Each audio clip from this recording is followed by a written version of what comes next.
All right, everyone, we are back with more of Teddy's historic content list. We're going to jump right into it. Top 10. We're going to do this week the busiest fighters in boxing history. Yeah, volume punches, baby. I mean, if you go to a baseball game and you want to just see good pitching, changing speeds, moving the ball in and out, throwing change-ups at the right time, taking the bat off of the hitter's arm, disarming the hitter, so to speak, then you don't like this list. You might have liked last week's list, greatest defensive fighters, and it's still up. You can still see it. But if you like to go to a baseball game and see balls go over the field, go outside the field, go over the wall, well, then you're gonna like this because it's not so much about home runs, but it's about putting a lot of people on base, a lot of hits, a lot of punches, a lot of action. You don't have to worry about sitting at a game and saying, "Oh, there's another zero up on the board. Come on, let's get some hits." No, we got plenty of hits for you. These guys, they hit singles, doubles, triples. They sprayed the ball over the field. Your busiest fighters in the history of this sport. Are you ready? Are you ready? All right, here we go. And this has nothing to do with that counting stuff. I know the counting numbers and punches and all that. Oh, my God, all that stuff that's out there. Yeah, some of these are on the record list. Yeah, they will be, but that is not what drove me to pick them. No. You know what drove me to pick them? These. My eyes, my judgment. In this business, 50 years of seeing who the busy guys are, witnessing, and I witnessed a lot of them. I witnessed some on tape, and some of them you go back, it has to be more about articles, it has to be more about reputation. Some of the ones from the 1700s, as my buddy there likes to say, it's really the 1800s or the early 1900s. It's not really the 1700s, but it's okay. It sounds good. All right, these are guys that I saw for the most part. And I know how busy they were. Friday night fights. Man, I did a lot of Friday night fights, right? 18 years, and then we continued for years after that doing fights, but 25 years calling fights for ESPN, somewhere in that neighborhood. But especially those Friday night fights, I saw some busy fighters. And let's start with one of the guys from New England that fought many times at the Foxwoods Arena on ESPN, and was this guy busy. Ray Oliveira, 47-11-2. He fought for the junior welter and the welterweight titles, never quite got there, never quite got over the hump.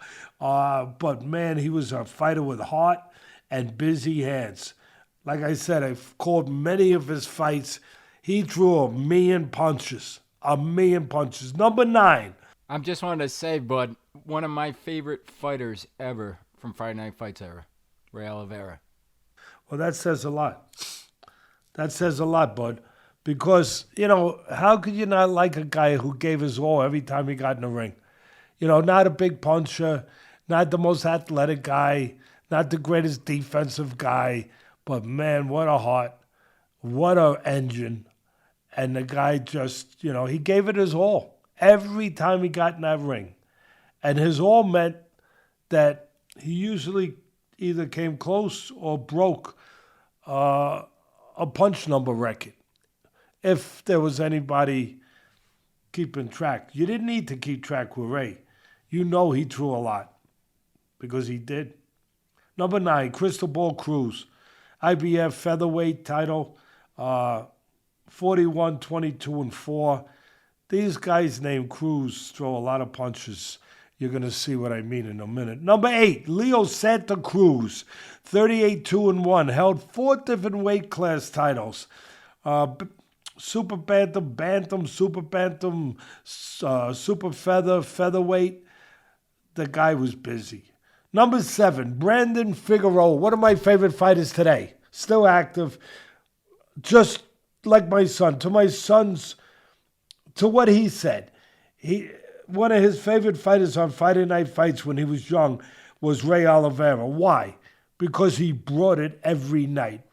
One of my favorite fighters today, Brandon Figueroa. Why? Because he brings it every time he gets in the ring. Nothing fancy. He just comes to take your heart, to take your soul, and to beat you. And to do it by out-punching you, outworking you, and getting on top of you. Like I said, one of my favorite fighters. Held the WBA and the WBC featherweight title.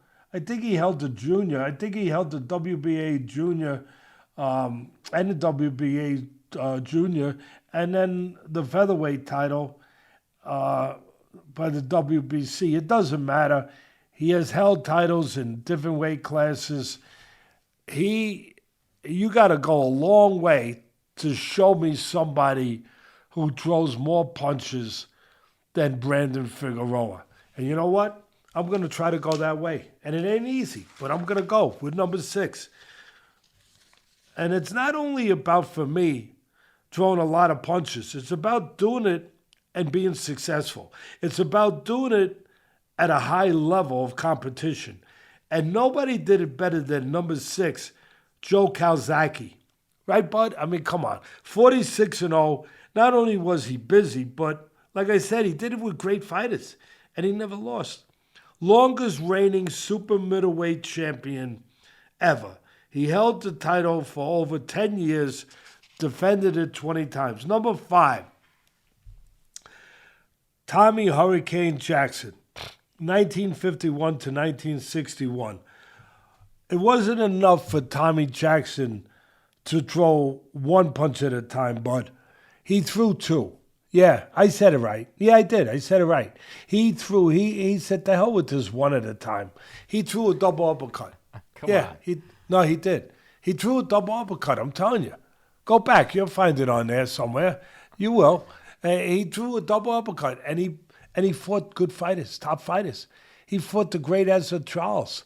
And late in Charles's career, but he beat the great Ezra Charles. He fought Floyd Patterson for the heavyweight title. He didn't win. He didn't win in that fight, but he got used up.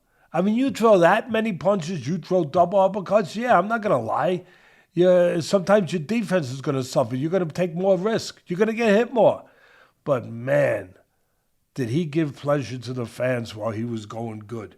And he fought Floyd Patterson twice. The first one, he lost a split. And then the second one, he got stopped for the heavyweight title. But again, Tommy Hurricane Jackson, he was something else. Number 4, I'm going to start to get into this territory now where some of years back in the 90s, 80s, 90s, I'm going to test your memory. Troy Dorsey, IBF featherweight champ, was also a kickboxing world champion. Just steady and tough and steady. He was never stopped. Troy Dorsey, man, that guy threw punches. Number 3, another one. Wow. You guys remember him? Zach Padilla. His fight with my son's favorite fighter, or one of his favorite fighters, Oliveira, it held, the CompuBox thing, it held a CompuBox record for most total punches ever thrown in a fight. 3,020. I don't know who counts those, really, to be honest. That would be equivalent. I want to know who counts the jelly beans in the freaking gallon jar. I like to know that, too.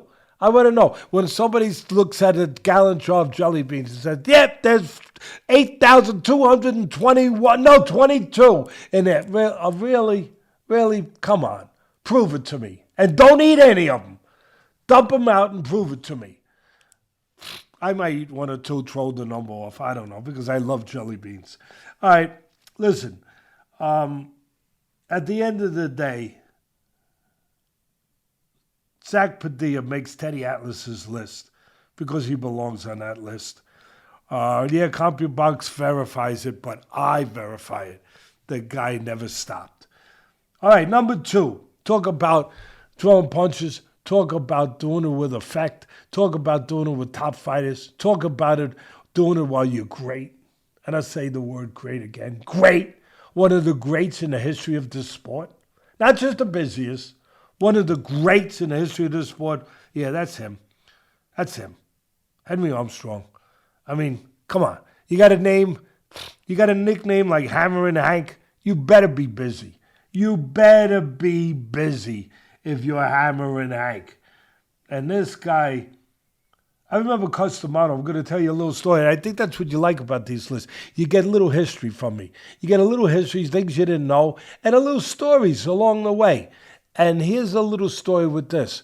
When we were developing somebody named Mike Tyson, Cuss said to me, I want you to develop him in a way where he's a heavyweight version of Henry Armstrong.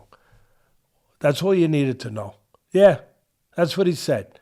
I want him to be a heavyweight where he gets on you and he don't stop, because that's what Henry Armstrong did. All right, number one. Come on, I like this list. I really do, bud.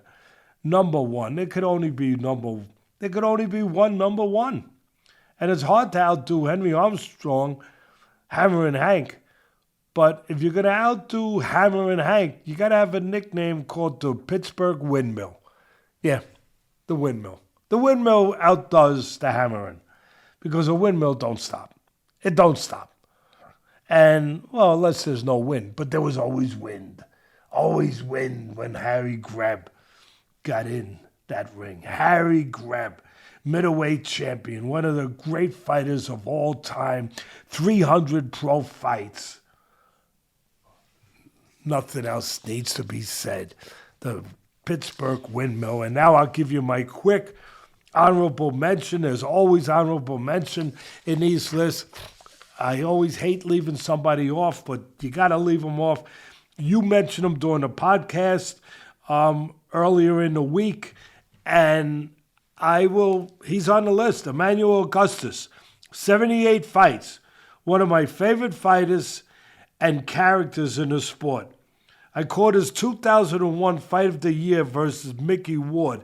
After the first round, I said on TV, everybody, call your friends, get on the phone, make phone calls, and tell them to watch this fight. Something special is happening. And it sure was. And there was a lot of punches thrown. All right. After Emmanuel Augustus, number 12, Jorge Paez. Remember him? Oh, boy. He was something else. He was something else. He was a character. He held the WBO and the IBF featherweight titles, very unorthodox, beyond awkward, having all kinds of acrobatic flips, somersaults.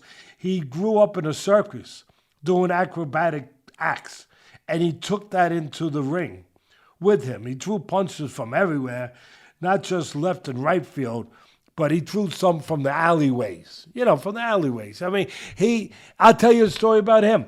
I'm in Mexico, trying to remember exactly what part it is. I'm in Mexico. I don't know if it was with a fighter or ESPN. It might have been, I think it might have been to do his fight, but with ESPN, we're in Mexico. We're at the weigh-in, and we're in a place that's it's like a hotel, but all I remember, we're in a lobby, and there's a balcony up, a couple floors. There's a balcony, and the balcony is about average wood balcony. The railing. It's probably about 4 inches, maybe 3 inches wide. You know what I mean, bud? 3-4 inches. The railing that you make sure that people don't fall off the balcony, right? And if you want, you can put your hand on the railing. Well, up there, about 4 or 5 floors up, there is Paez, Jorge Paez. He's going to fight the next day. He decides to jump up on the balcony. He decides to jump up on the railing, 3-4 inch railing, and starts walking like a tightrope across it. Meanwhile, he's 4 or 5 flights up. If he falls, I don't have to tell you, there's no fight. There's no fight tomorrow. But there he is, Jorge Paez. That alone gets him on my list. Number 13, Antonio Margarito, 41-8, won no contest, held the WBO, IBF, WBA welterweight titles, and yes, we understand he once infamously threw punches with loaded hand wraps versus Miguel Cotto, but he was a good fight. Put that aside, he was a good fighter, and he was a busy guy. Number 14, Sam Solomon, former kickboxer, held the IBF middleweight title. I called some of his fights on ESPN, Friday Night Fights. I saw him firsthand. Number 15, Chris Edwards, former British and Commonwealth flyweight champion. And number 16, last one. How could I leave him out? He's a champion right now, Sebastian Fundora. Huh? Can't leave him out.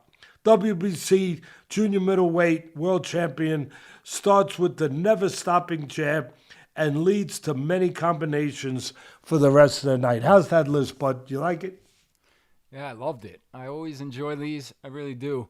I get to continue to learn some new fighters, but also learn about the history of the sport, right? And Tommy Jackson throwing a double uppercut. I got to go back and watch that now. Never even heard of that. Didn't know that was a thing. It's great to hear some of these names blast from the past. I mean, Jorge Paez, can never forget him.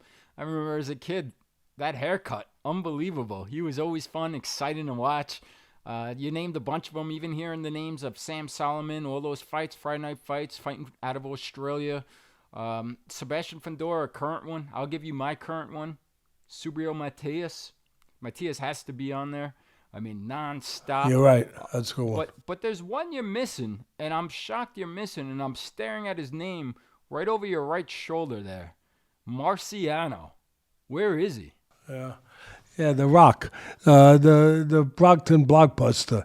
You know, if it was a list of sustaining hard punches from all angles, like an Archie Moore fight, where he was hitting Archie behind the head with some of his punches. I mean, all angles. Suzy Q's, you know, he had nickname punches, Suzy Q for the right hand, and I forget what the other one was. But if it came to throwing hard, damaging punches at a great rate, I would put him on. But I just thought there were guys that, when it came to just throwing, period, that topped him a little bit. But that's a good one. I mean, I can't argue. It's a good one. No, absolutely, and that was a great list by you. I really enjoyed it. I hope all the viewers did as well. And as always, guys, please like, comment, subscribe, and let us know who we missing, who should be on your list. And we will be back again next week with more of Teddy's historic content.